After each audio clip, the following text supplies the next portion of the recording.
नमस्कार मैत्रिणींनो, काजल रेसिपीमध्ये आपले सर्वांचे स्वागत आहे। चला तर आज मी तुम्हाला एकदम ट्रॅडिशनल राजस्थानी स्पेशल दाल बाटी बनवून दाखवणार आहे। घरी सहज बनते आणि टेस्ट देखील जबरदस्त। आज आपण बाटीसोबत फोडणीचे वरण देखील बनवणार आहोत। चला तर मग रेसिपीला सुरुवात करूया। इथं मी 1 किलो गहू घेतले आहे। हे गहू मी स्वच्छ असे निवडून घेतले आहे। या गव्हामध्ये आपल्याला 1 वाटी मका टाकून घ्यायची आहे। तसेच 1 चम्मच आपल्याला जिरे टाकून घ्यायचे आहे। आता हे सर्व पदार्थ आपल्याला मिक्स करून घ्यायचे आहे आणि गिरणीमधून जाडसर असे पीठ आपल्याला याचे दळून घ्यायचे आहे। रवाळ असे पीठ आपल्याला बाटीसाठी इथं लागणार आहे। आपण बघू शकता इथं मी गिरणीमधून पीठ दळून घेतले आहे। हे पीठ आता आपल्याला चाळणीच्या सहाय्याने चाळून घ्यायचे आहे। अशा पद्धतीने आपण बघू शकता जाड असे चाळण निघते। हे चाळण आपल्याला काढून घ्यायचे आहे। आता आपल्याला या पिठामध्ये चवीनुसार मीठ टाकून घ्यायचं आहे। तसेच चिमूटभर हळद टाकून घ्यायची आहे आणि 1 चमचा ओवा घ्यायचा आहे। हा ओवा आपल्याला हातावर अशा पद्धतीने क्रश करून घ्यायचा आहे आणि पिठामध्ये टाकून घ्यायचा आहे। इथं मी 2 ते 3 चमचे तेल गरम करून घेतलेले आहे। तेलाचे मोहन आपल्याला पिठामध्ये टाकून घ्यायचे आहे आणि आता आपल्याला दोन्ही हाताच्या साहाय्याने अशा पद्धतीने पीठ हे आपल्याला चांगल्या पद्धतीने मिक्स करून घ्यायचे आहे। पीठ हे सर्व मिक्स झाल्यानंतर आपल्याला थोडे पाणी टाकून हे पीठ मळून घ्यायचे आहे।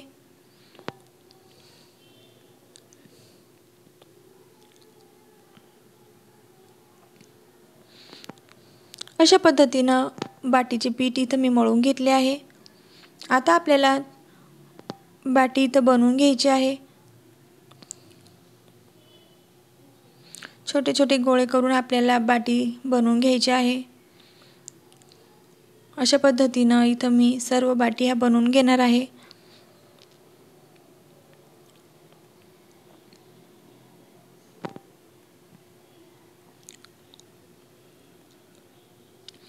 इथं मी सर्व बाटी ह्या बनवून घेतलेल्या आहे।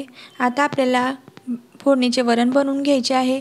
त्यासाठी इथं मी 3 डाळी घेतलेल्या आहे।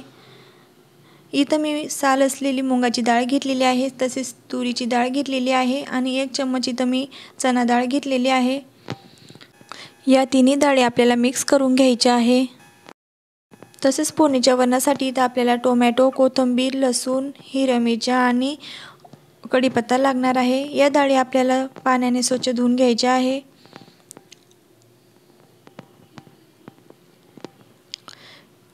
डाळी इथं मी धुवून घेतलेल्या आहे। आता आपल्याला लसूण आणि इथं मी 3 हिरव्या मिरच्या घेतलेल्या आहे, ह्या आपल्याला कुटून घ्यायच्या आहे।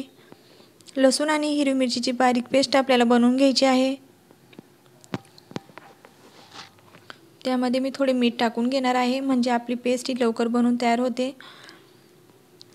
आता कुकरमध्ये इथं मी तेल टाकले आहे। तेलामध्ये मोहरी टाकून घेतली आहे, तसेच कढीपत्ता, जिरे टाकून घ्यायचे आहे। हिरवी मिरची आणि लसूणची पेस्ट इथं मी टाकून घेतली आहे।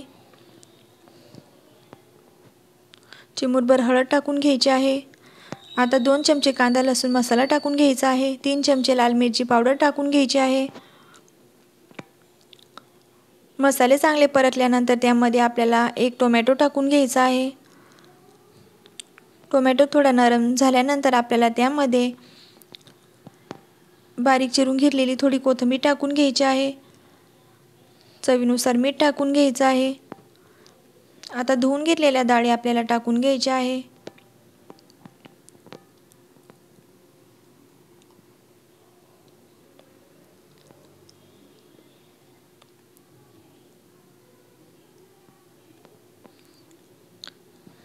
डाळी आपल्याला चमच्याच्या सहाय्याने मसाल्यामध्ये मिक्स करून घ्यायची आहे आणि आता यामध्ये आपल्याला पाणी टाकून घ्यायचं आहे। 1 ते 1.5 ग्लास आपल्याला यामध्ये पाणी टाकून घ्यायचं आहे आणि आता आपल्याला कुकरचे झाकण लावून आपल्याला 2 ते 3 शिट्ट्या काढून घ्यायच्या आहे। डाळ शिजत आहे तोपर्यंत आपल्याला या सर्व बाटी ओव्हनमध्ये शेकून घ्यायच्या आहे।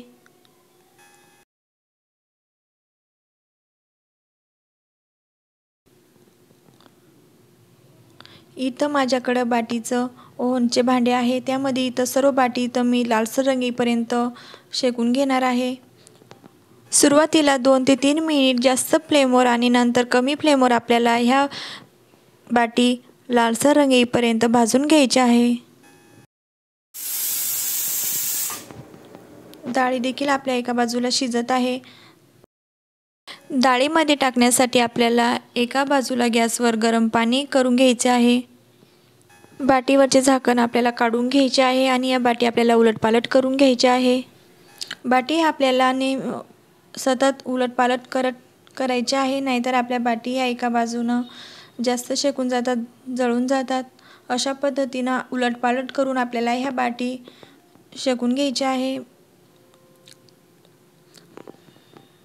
2 ते 3 शिट्ट्या आपल्याला काढून झालेल्या आहे। आता आपली डाळ इथं शिजून तयार झालेली आहे।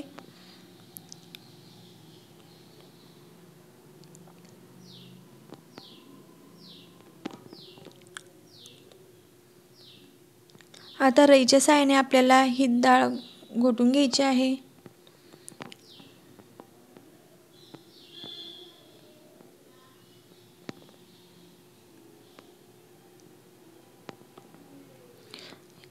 या डाळीमध्ये डाळ घोटून झाल्यानंतर त्यामध्ये आपल्याला गरम पाणी टाकून घ्यायचं आहे आणि आता आपल्याला या डाळीला गॅसवर ठेवायचं आहे आणि उकळी येऊ द्यायची आहे।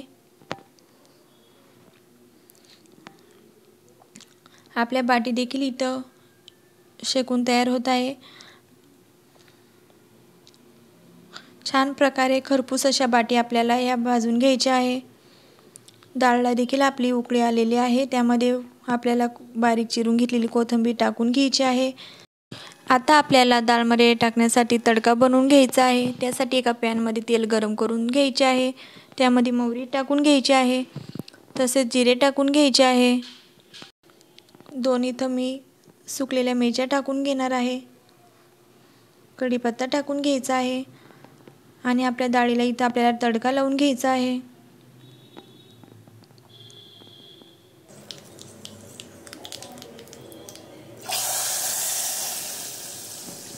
आपण बघू शकता खूप छान प्रकारे टेस्टी आणि स्वादिष्ट अशी आपली डाळ इथं बनवून तयार झालेली आहे। आपल्या डाळीला कलर देखील छान आलेला आहे। आपल्या बाटी देखील इथं छान प्रकारे फुललेले आहे, कलर देखील आपल्या बाटीला छान आलेला आहे। आपण बघू शकता इथं आपली डाळ आणि बाटी बनवून तयार झालेली आहे। या बाटी आपल्याला साजूक तुपामध्ये बुडवून घ्यायची आहे।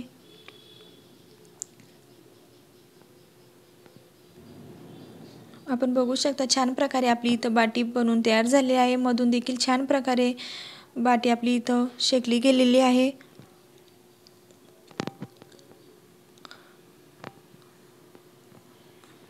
अशा पद्धतीने साजूक तुपामध्ये आपल्याला ह्या बाटी बुडवून घ्यायच्या आहे। फोडणीचे वरण देखील आपले बनवून तयार झालेले आहे। आता फोडणीच्या वरणासोबत आपल्याला ह्या बाटी सर्व करून घ्यायच्या आहे। अगदी झटपट होणारी ही रेसिपी आहे, आपण एकदा नक्की ही रेसिपी बनवून बघा आणि माझी ही रेसिपी आपल्याला कशी वाटली ही मला कमेंटमध्ये नक्की कळवा। रेसिपी आवडल्यास रेसिपीला लाईक करा, शेअर करा, चॅनलला सबस्क्राईब करा। या बाटी आपण अशा देखील चुरून घेऊ शकतो आणि त्यावर वरतून आपण फोडणीचे वरण टाकून घेऊ शकतो।